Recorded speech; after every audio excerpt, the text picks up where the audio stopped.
У меня вот совершенно новая новость, новое событие, скажем так. Получила сообщение вот час тому назад.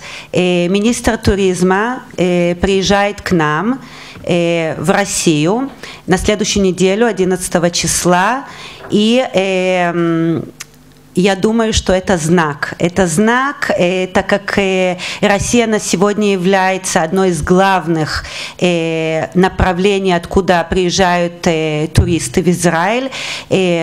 Очень важно для нас, и министр выбрал именно Российскую Федерацию, чтобы приехать, встретиться с туриндустрией, услышать, какие проблемы, что может надо улучшить, и с этой информацией приехать в Министерство туризма, чтобы, конечно, все сделать, чтобы наш поток увеличивался. До октября месяца этого года нас посетили 500 000 туристов из Российской Федерации. Мы ожидаем, что до конца 2013 года приедут к нам 600 000 туристов. Это, конечно, не маленький поток, так как 4 года тому назад, перед отменой визового режима, когда я приехала, посещали Израиль около 70 000 туристов из России. Я даже не могу вот сейчас вот сказать, какой это рост. На тему мероприятия я бы хотела попросить Софию Кашировскую, чтобы да, я тогда дополню. Ну, начну, наверное, с одного из самых ближайших мероприятий, очень важным мероприятием для нас. Оно начнется в феврале следующего года. Мы проведем очень крупный конкурс, всероссийский конкурс. Такого мы не делали еще никогда. Нашим партнером будет Российский еврейский конгресс и ВГТРК. Точнее, вот те ресурсы, которые вот они могут нам, информационные ресурсы, которые они нам могут предоставить. Принять участие в конкурсе может любой житель России, вне зависимости от того, где он живет, и вне зависимости от его возраста.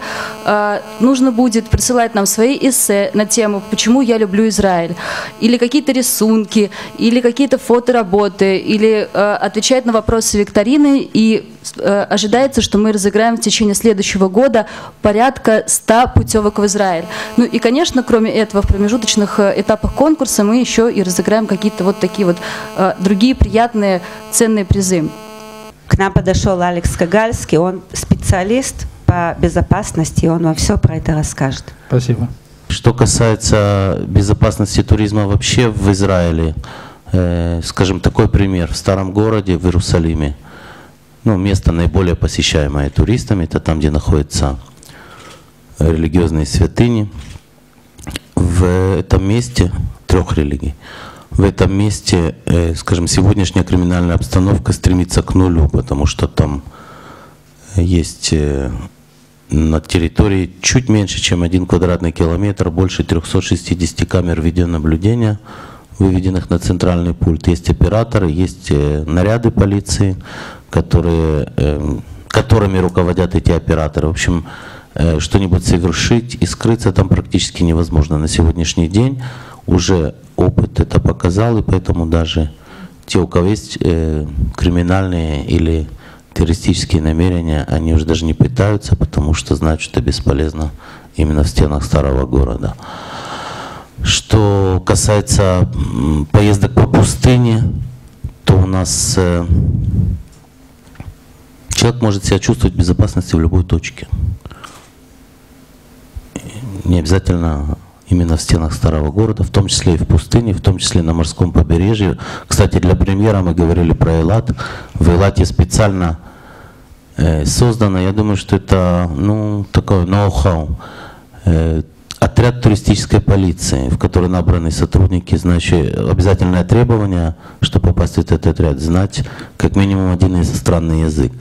И это само отделение специально установлено на пляже, для того, чтобы турист, у которого случилась какая-то неприятность, не бегал по городу, не искал, где же находится полицейский участок, чтобы заявить о том, что у него украли телефон, допустим. То есть полиция пошла навстречу даже и выставила такой форпост именно в том месте, где самое большое скопление отдыхающих. Это пример того, насколько продумана система безопасности, насколько она создана для того, чтобы люди могли себя чувствовать в безопасности и чтобы эта безопасность им была обеспечена.